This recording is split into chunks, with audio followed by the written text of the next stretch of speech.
Cool. All right. Yeah. So my talk today is it's called Spreadsheets, the DataFrames, and a little bit of my background. So I actually have a degree in finance. I worked 10 years in the investment management industry. All of those years I spent doing you know Excel VBA because the truth is that everybody in that industry uses Excel VBA for everything. Not everybody, but like 90% of the industry. Um, and I was using it for a lot of things. And I got to the point where I could not do it anymore. Just my data was too big. And, I talk about it in a second, but yeah. So also I co-organize the St. Louis Python meetup. So if we ever get back to normal, maybe check on the meetup, and maybe we'll have an event schedule. So stop by. I've been using Python for about 6 years now, and yeah. So I guess the purpose of this talk is kind of, I started off using Excel VBA, and I found Python, and I fell in love with it. It was so much easier to use than Excel, and a lot more reliable, you name it. And so this talk is basically kind of like a roadmap of how an Excel user can kind of use what they already know, and use that to learn Python maybe faster. And so this is kind of like the way I think about the presentation is kind of a roadmap that I wish I would have had when I first started Python, because I kind of just kind of went in blindfolded and, didn't know what to do. So, that's kind of the purpose of this talk. But, when I was using Excel, I was kind of the impression that I could use Excel for anything, and you can use Excel VBA for pretty much anything. And, you can do pretty complex stuff, but, it's just not as easy to write as Python. And so that's what main point. But, I've built Excel VBA data pipelines, generating reports, automating and schedule things, sending emails, web script. So you name it, I've probably tried Excel VBA as the way to automate that. But, I guess let me get in here, the animations, slideshow from current slide. So, but, to the point is that eventually you kind of get to the point where you are in this situation where you're linking, files to other files, and, it's just not a kind of a good way to go about things when you're building kind of larger scale tools. And so, you have to deal with all these, this is kind of like the last straw that kind of caused me to go from Excel to VBA. And, so my data was getting too big that I couldn't actually use my calculations. I would have to turn it on to manual mode. And so I would have to make all these changes. And then if I wanted to refresh all my formulas, I, pushed it back into automatic. But sometimes, I would get these errors that I would spend 2 hours working on this Excel file, and it would just crash. And it crashed probably about 5 times, more than 10 times. And, I just kept getting these errors, and, trying to work with files is a pain in the butt. Another example of an Excel kind of a pain is, if you try to save a CSV file, sometimes it'll save it like this. And so it's not reliable. And that's a pain in the butt, because you cannot fix this. So you better not be working on your primary file. Well, in that lesson, and then you get error messages like this in Excel that you have no idea what is going on. And so then Excel crashes, then you start losing your work. And so, yeah, so these were kind of like the Excel error messages that, came up. And, I tried reinstalling, Office, but then, I still got another error message. And so, that's kind of what led me into Python. After I got these messages, I was like, okay, what am I going to do? And so this is what I call Excel hell. It's kind of like where you're trying to do stuff and you can't do it in Excel because Excel can't handle it. And that part of it is kind of, and I talk about later in the talk, kind of ways to better manage data in general. That maybe would have helped. That would have helped me a lot. But hindsight's 2020. So like I said, the goal of the talk is kind of a roadmap for someone who's using Excel and kind of provide them with a way to maybe use what they know already to learn Python. And so, when I was trying to figure out what programming language I was going to use, this is kind of like situations like what programming language am I going to actually use? And so it's this is an interesting graphic, but here these was maybe might consider the major languages. And so I looked at all of them, when I was trying to figure out what I was going to program, and I tried Java. I was like, oh man, this is so complicated. C++. I was like, what's going on here? And then so somehow I think I ended up with Python. And you hear people say it's so easy, a caveman can do it. And when I first started Python, I brought up the REPL and I was like, what am I going to do with Python? Like I can print hello world, but how do I do anything useful with it? And so that's part of what I want to provide in a roadmap is kind of really are examples that I kind of projects that I've worked on that kind of provided me a kind of easy transition to learning Python. So ultimately, the reason I actually chose Python was because Google used it. And so I was like, okay, well, I'm just going to go with Python. And this is kind of a quote they had early on. Python where we can, C++ where you must. And then so, after you kind of like get the hang of Python, this is a great comic kind of talking about just like once you kind of get the hang of Python, you can literally do anything you want. Like, so, you can pause this if you're watching this and just read that comic. It's a great kind of feeling once you get the hang of Python, how it feels to work in Python. So, what can you do with Python? You can automate repetitive tasks, machine learning, natural language processing, data analytics, visualizations. A couple months ago, someone discovered the event horizon or something with black holes. I can't remember. Netflix and Spotify use it. Data analytics at Harvard Medical School and ride sharing at Uber. So these are kind of like examples that you could use for Python. And so these are tips my tips for learning Python. Come as a former Excel VBA user, try to kick that Excel habit. Instead of opening Excel, open Python and just get used to it. Try to code every day. One of the most important things is, try to find projects that you find interesting. And so I'll talk about a couple of projects that I created to kind of better learn Python. And so everybody works in an industry. Most people work in industry, or if you work in technology, think of an industry that you find interesting. You can go onto GitHub and find data sets for your industry, and you can work with that data to get better acclimated with, Python and particularly Pandas.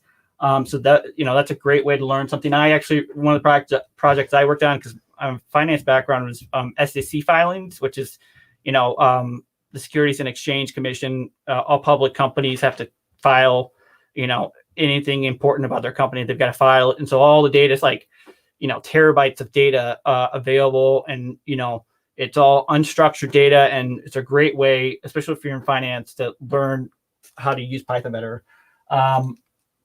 Some other tips is make an effort to learn the code from memory and apply it to the project. And a big thing I did was, even if you don't remember the code, make sure that you remember where the code is so you can reference it. Because a lot of what programming is kind of like repetitive, stuff. So if you kind of are able to remember, oh, I've written a for loop before, let me go grab that piece of code and just copy and paste it. I mean, that's like what 90% of programming is from what I understand. And so some other tips, when you're trying to write a program, write out the steps you need to accomplish the task. Also, make use of the interactive terminal. I use it all the time, especially when working with Pandas. You get instant feedback on the data you're working with. And so definitely make use of that. If you're watching this meetup, you're already surrounding yourself with others who are learning. That's a great way of kind of forcing yourself to continually use Python. And bottom line is, make anything, any project, even if it's just like automating the, changing of a Excel file every day, that's a great way to better learn Python. The more you use it, the more you know it. And so this is, if you're going to be working with other people, this is a great kind of tip on how to ask questions. It follows good. So you guys can read that. I don't need to go through that. But again, these slides are available on GitHub. There's a bunch of stuff on GitHub, and I will talk about that in a second. I actually gave this talk at STL Python a couple months ago, and it was like 90 or an hour long or 2 hours long. And so I have a lot of content on the GitHub, and if something doesn't work, let me know and I'll fix it for you. It should mostly work. I think I was just having an issue with PyFlux. I've got a Jupyter notebook in there that uses PyFlux, and I think it actually used, it's not upgraded to 3.8. So I think there is an issue with that one. So the main part of this talk is really about, again, trying to help Excel users learn Python. And so one of the ways that it's kind of proven that, for people to learn things faster is kind of take something and then try to apply the principles to what you're trying to learn. So if an example of that is like, okay, so we know I'm assuming that people know Excel, and so we want to learn Python. So there's a lot of the functionalities in Excel that are kind of the same functionalities in Python. So the goal of this part of the talk is to show kind of that they're similar and kind of provide you with a bridge to learning how to do it in Python. So kind of let's start. So like, here's the first example. So if we're going to install the application, with Microsoft Excel, you use your setup.exe and you install Office, right? And so it's the same thing with Python. With Python, you go to Python, you download it, and you install it on your computer, and you just walk through slide, and you walk through the installation process. And so this is a little caveat, little asterisk here. So what I just showed you was this is the kind of the core installation of Python, CPython, like the vanilla Python.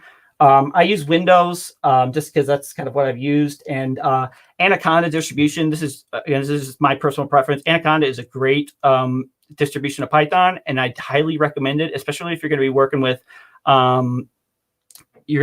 scientific libraries like SciPy, NumPy, Pandas, because trying to install those on Windows is nearly impossible.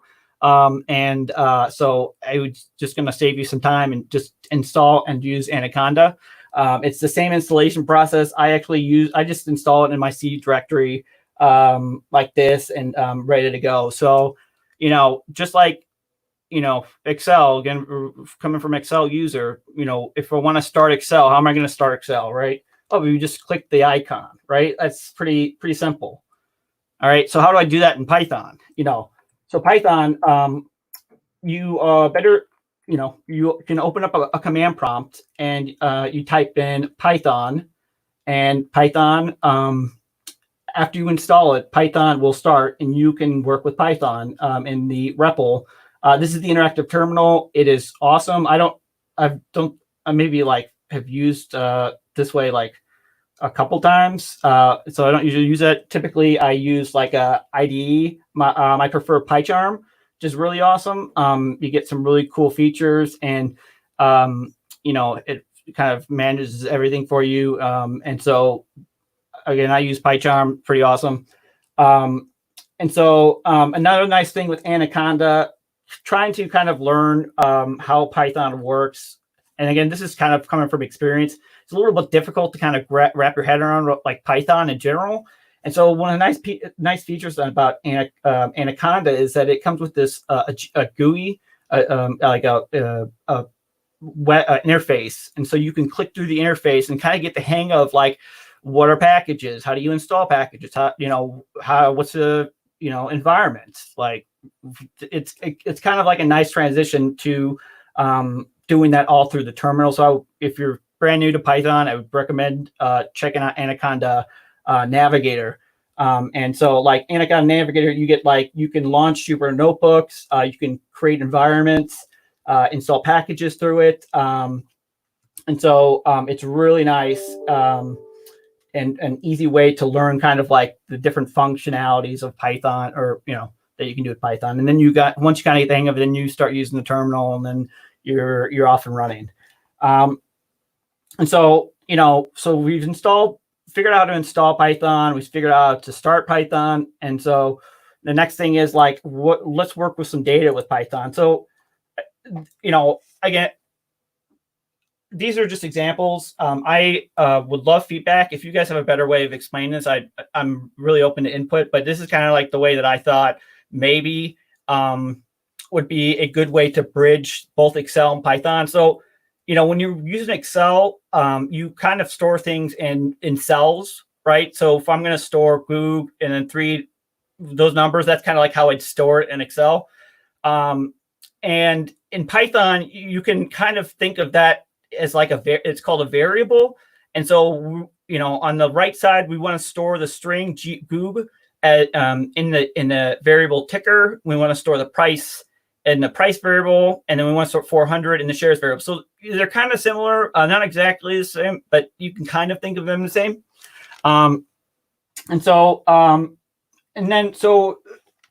Typically you're going to work with multiple cells in Excel. And so, for example, on the left side is, what it looks like in Excel. So if we had a bunch of tickers in the column, that's kind of like how you would do it. You just put it down, Google, whatever. And you can also do it, to the side, A, B, C, D, it doesn't matter. But, something that might be equivalent in Excel, in Python, would be something called a list, where you basically store the values in it's designated by the square brackets.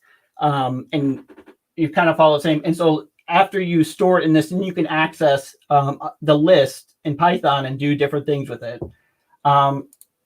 And so there are other data structures that have kind of pros and cons. You can also use a tuple to store it. But the problem with tuples is you can't change the values after you've created it. You'd have to create a new tuple or tuple. And then there's another thing, dictionaries. And the things with dictionaries is they contain keys and values. A key you can't repeat keys, but you can repeat values. So a key would be here. And so you can kind of think of it as like, here you might have a key, it's an A1, A2, A3, A4, or you can kind of do the same thing, and you figure out how to use it. And I've got some examples that I'll go through here, but they're just kind of like ways of storing data. And then there's sets where it can't change in the sequence of values, and they're non-repeatable. And so again, these data structures have different use cases, and you'll have to look into it. But this is kind of like an overview of the data structures. So in Excel, you also have these things called built-in functions, which are formulas you can use out of the box, right? So say, for instance, I want to use the sum function, right? I want to sum a couple values. I just go in Excel, I click little FX, and then brings up this, and you put in the values, and you press enter, and it sums up the formula. So that's a built-in function in Excel. Python has got built-in functions too, and they are right here. And so these are all the built-in functions that you can use out of the box in Python without installing anything. And you can use, it's got a sum function, so you can take numbers and you can sum values just like Excel. So again, trying to kind of show the equivalent from Excel into Python. And so the hope is kind of, it'll make learning Excel or Python a little bit easier for you. So here's a link for an interesting Jupyter notebook that talks about built-in functions. You guys can look at that. Again, my slides are, the links are in the GitHub repo. And so moving on from built-in function. So Excel also comes with pre-install add-ins. So it may not have used them before, but it does. And so one of the ones that I've used before is the solver add-in. And so in Excel, if you wanted to use a pre-install add-in, you go to the Excel add-ins button, and then you just check it and press OK, and it kind of loads it up for you, right? And so after you kind of complete this process, you can actually use these add-ins. So yeah, so after you enable it, then you can start using these functionalities. So we enabled the solver add-in here, and then it gave us abilities, a bunch of data analysis abilities, like moving average right there. So now after we enable the add-in, then we can use the functionalities of that add-in. So Python has got a bunch of add-ins, and it's called the standard library. And the standard library contains tons of different packages or functionalities that give you, like, I mean, there are tons of, I don't know them all. I've used a bunch of them. Glob is one of my favorite ones. Glob lets you find all the files in a folder pretty easily. But just like in Excel, we have to basically we have to enable the add-in before we can use it. So that's what the import function is. It's the same thing as checking the box in Excel. It's import glob. And then once we import glob, then we can use glob. And so this example looks for, in the current directory, all the files that end in .py. And so again, it's just like in Excel. You got to enable the add-in first, and then once you enable it, you can use it. And it's kind of similar. And so Python or Excel also has kind of external add-ins. And I don't know if you haven't used Excel for a while, is this kind of a newer functionality that you can? They got basically an app store that people post their add-ins, and you can download and you can run the add-in after you've installed it. So like here is the example of Excel. We went to the Get add-ins.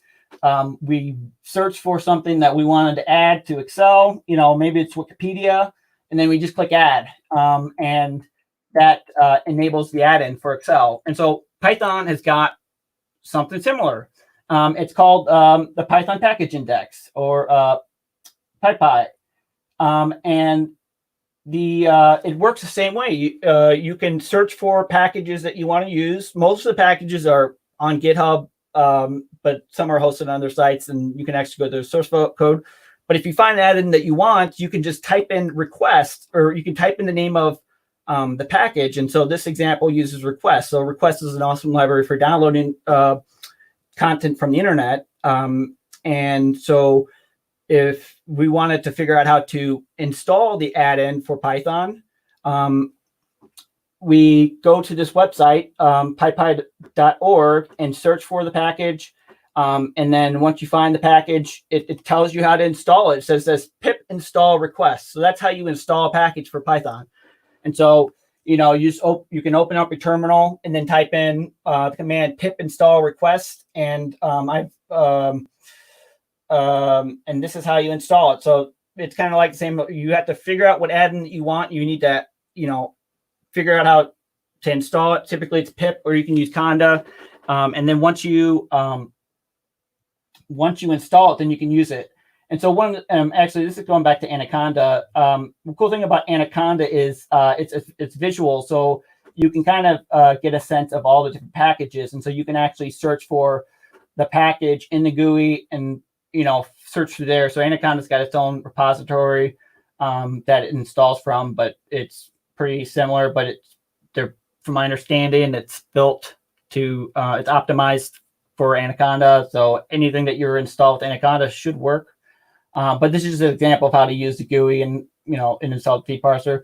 And again, this goes back to what we were talking about earlier. So in Excel, you have to enable the function, and then you can use it. And so Python's the same way. So in order to use the package that you download, you have to import it first, and then you have access to the different functionalities of a package. And so this is an example of how we installed the request library. After we installed it, we can use it. And so we have to import it first, and after we import it, we can do whatever we want with it. So this is an example that import request, and then we're just requesting Google's website, and then, we're getting the data from it, pulling it in, and we're just printing the contents of what we got. And so that's kind of like the first 50 characters or something of the content. And so this is another example. So file types, so in Excel, you can work with a lot of different file types. And these are just some of the few file types that you can work with. Python, you can work with those file types and more. You can work with pretty much anything. And so, once we figure out the file type and we say we want to open a file, in Excel, we just go to the file, open, and then figure out what file we want. And we just click open and it opens the file. So in Python, there's a couple of different ways of opening files. This is kind of the basic, like, beginner's example. It's not recommended. I mean, whatever. Everyone has their own opinion. But the more preferred way of doing it is kind of using the with statement, because it automatically closes the file after you're done using it. So this is kind of a preferred method. And so that would give us access to the data. And we'd have the file open.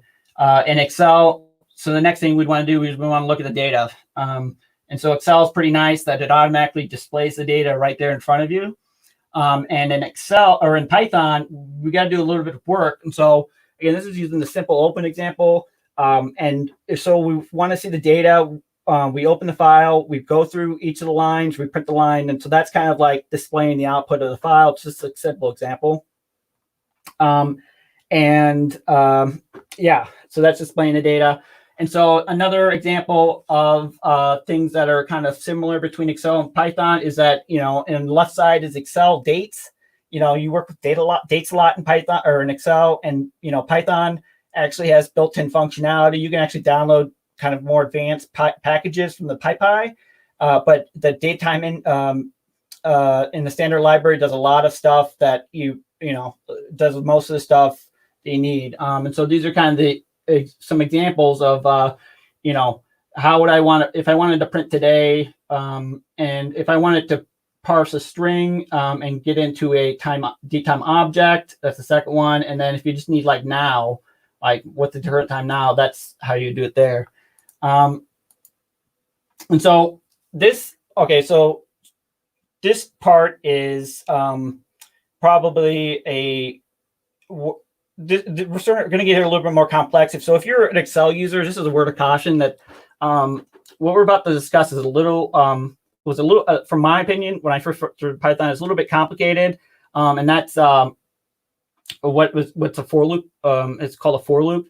And so we're going to walk through an Excel example, and then we're going to show you how to do it in a Python. And so kind of, again, any feedback on maybe making this better would be appreciated. So best example I could think of is kind of like the fill down function in Excel, which, like, say we've got this data here, and it's so what it is, it's Walmart data, it's total sales and total expenses by year. So each row contains a year and then the sales for that year and total expenses. And so say, for example, we wanted to create a new column for the profit, which, profit is calculated revenues times expenses. So basically, we want to take column D and subtract column E. And then we want to put those values in column F. And so this is just an example of how we would do it. So the steps we need to create we need to create a new column on the right side, fill in the column.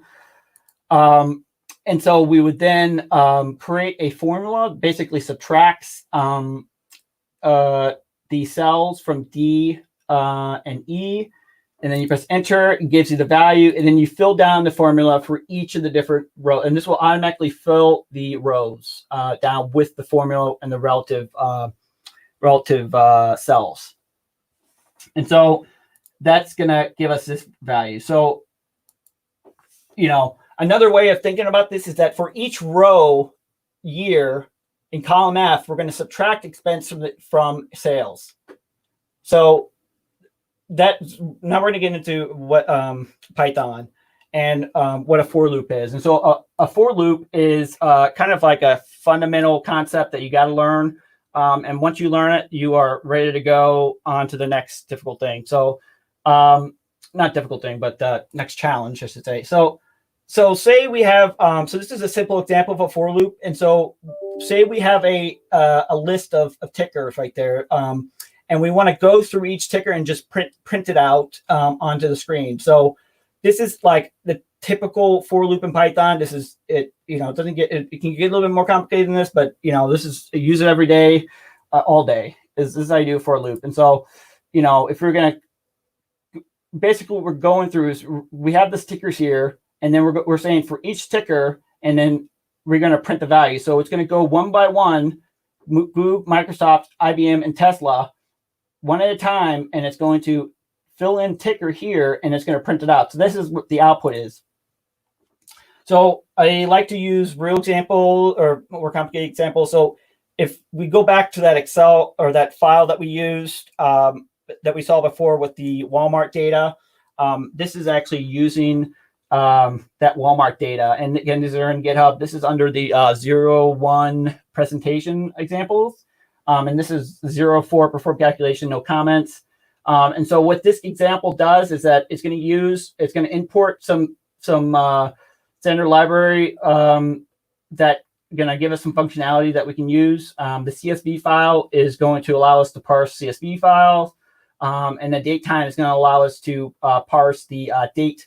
So if we go back to the data that we're working with, this is the data that is actually going to be working with. So, we can say we have a ticker, column name, and year end, total sales, and total expenses. And so that's the data we're reading in here. And so we are going to open the file, and we're going to skip the header, and we're going to do a for loop over each of the rows. And again, we're trying to calculate total profit for each of the years. And so we're going to iterate through. We're going to go through each row, and we're going to perform various calculations on the data. So in line 12, we have, and so I actually have, I should probably get the comment one out. But I have got one with comments in it that kind of hopefully, and the links down here, that hopefully provides more context of what we're doing here. So, this is what the data, so if we were to print out the row here, this is what the data looks like. And so you can kind of think of it as it's going to go through and perform these functions are going to be performing operations on the data. So we are going to look at row 2. So row 2 would be the date here. So we're going to take this, we're going to, you can substitute it in, and it's going to parse it into a date object. And if we print it, that's what it looks like here. And so once we have it into a datetime object, we get some new abilities. And so we can actually take that object and we can ask for the year. And so we just get the year back. So I'm going to store that in a variable. So yeah, and so, when we are parsing with this, the data is, there's string values. So we need to convert them to integers so we can do the calculation of. Hey, Ryan, do you mind making your screen a little bit bigger, just the font? Yeah. Is that better? Oh yeah, that's perfect. Thank you. Yep. Yeah. So again, we are iterating. So we have all of the rows in that we're iterating through, and then we're going to grab one row. So you can imagine that a row is this exact thing here. So we're going to pass this down here. So we get a date, and then parse with the date time object.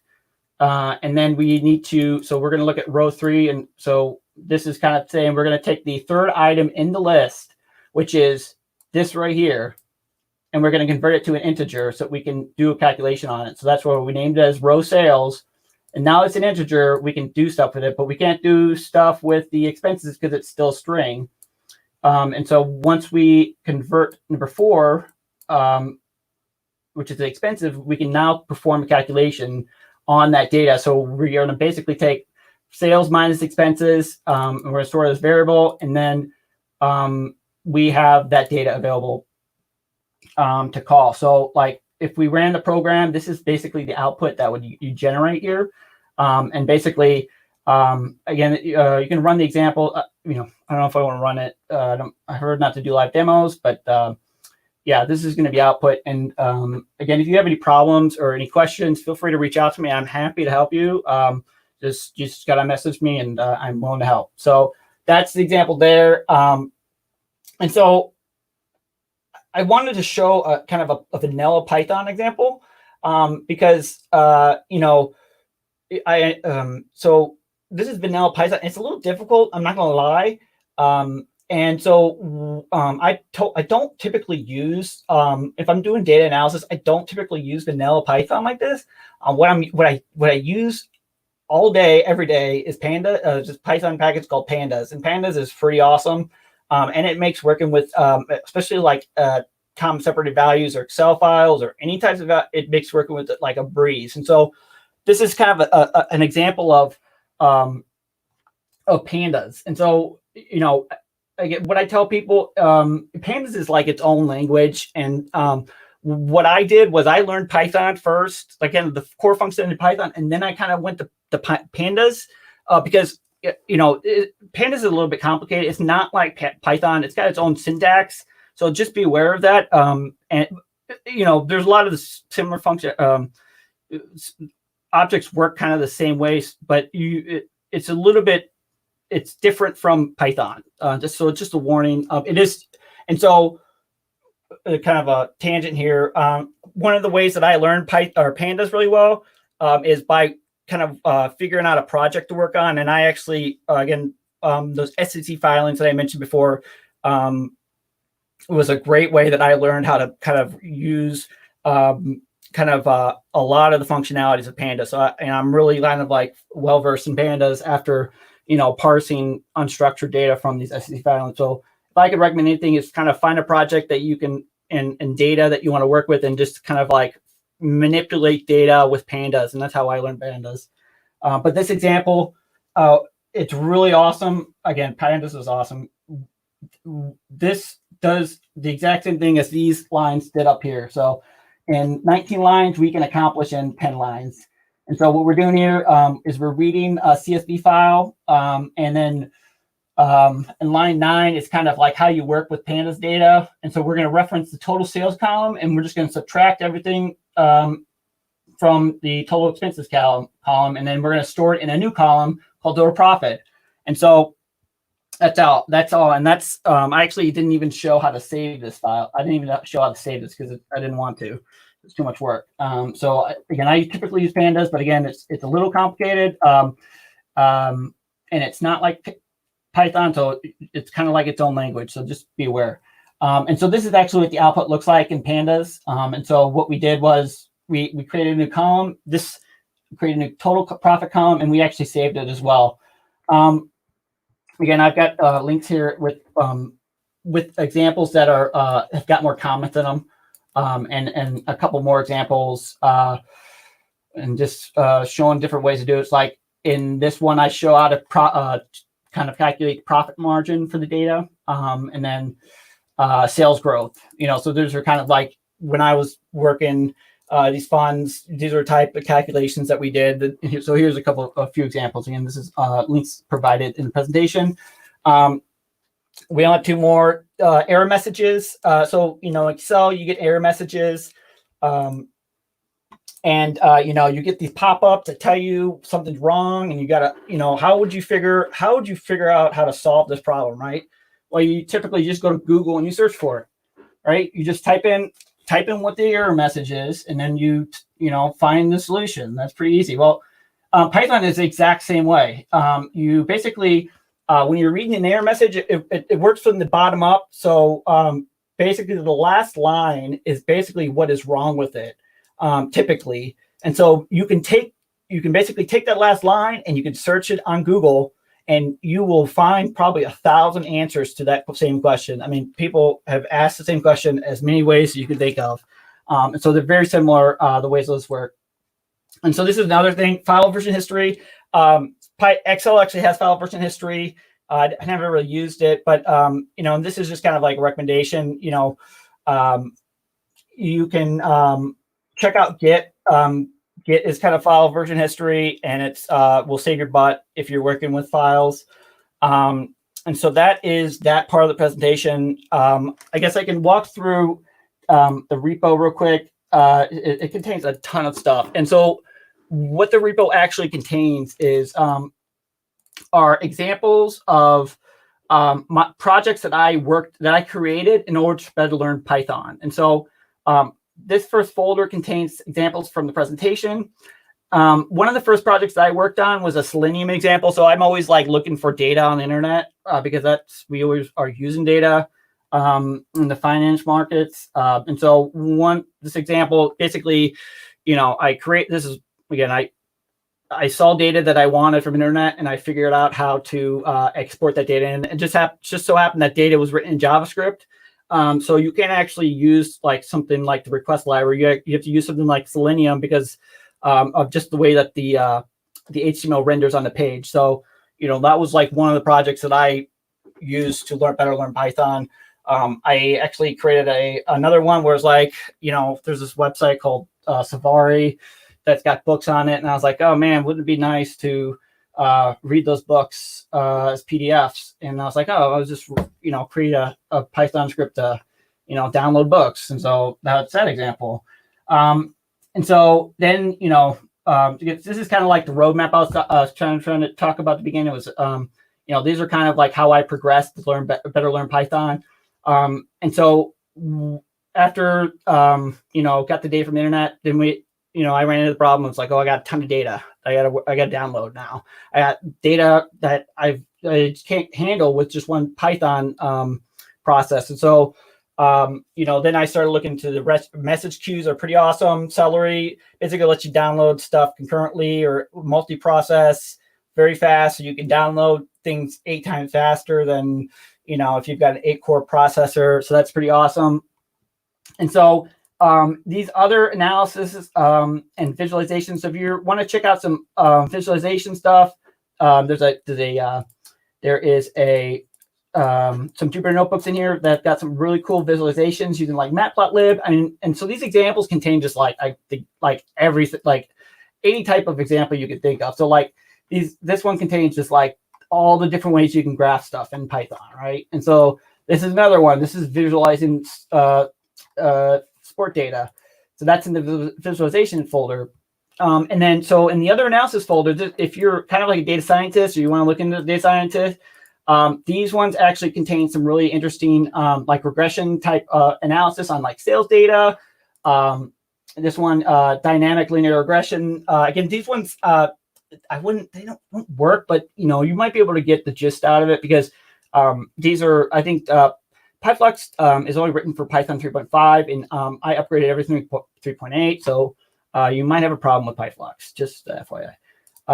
And so I have a Flask, which is kind of like a web browser. Airflow, kind of, I didn't get a chance to talk about it, but after you kind of get a grasp on Python, you really have to think about like the way that you're managing your data. And Airflow is a great tool for scheduling stuff. If you need stuff to schedule and you need to perform complex calculations, Airflow is awesome. So that's got an example in there. And if you're just looking for like your basic Python stuff, these would probably be the way to go.